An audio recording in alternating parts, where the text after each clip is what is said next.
Bonjour, je m'appelle Laurent, je vais vous montrer aujourd'hui les étapes de fabrication du rocher, de la matière première jusqu'à sa vente magasin. On va donc commencer par faire un praliné, c'est-à-dire un mélange de sucre cuit, caramélisé, auquel on rajoute des amandes et des noisettes, préalablement choisies et sélectionnées par nos soins pour avoir une qualité bien spécifique.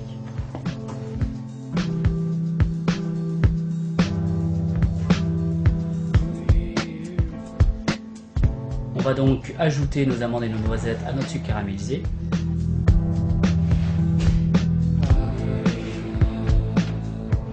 Le verser dans des candissoirs et laisser notre praliné cristalliser durant une douzaine d'heures.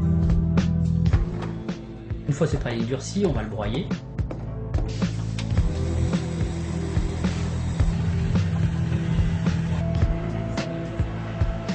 On va le mélanger à un géant du Jard.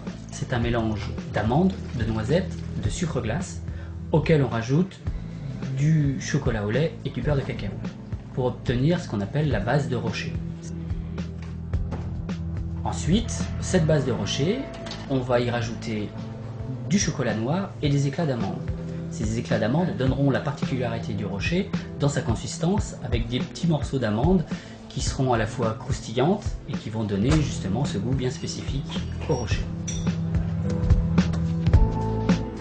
On va l'étaler sur des cadres, des grands cadres en bois, pour avoir une hauteur bien spécifique. On le lisse et ensuite on stocke ça une douzaine d'heures pour permettre au chocolat qui est incorporé de cristalliser à son tour. L'étape du détaillage, on fait des petites empreintes circulaires avec une machine qui s'appelle un emporte-pièce à piston. On détaille, disposé sur des plaques et ensuite ça va être enrobé.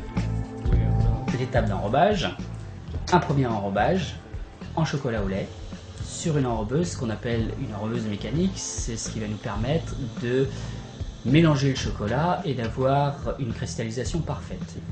Donc on va enrober une première fois nos bonbons de rocher, y disposer des éclats d'amandes, les mêmes que vous avez vus tout à l'heure dans le mélange du praliné, et les enrober une seconde fois pour leur permettre de stabiliser ces amandes à l'intérieur du bonbon de chocolat et d'avoir un chocolat plus agréable à l'œil du fait qu'il soit enrobé de chocolat, le protégeant de l'air et de la lumière environnante.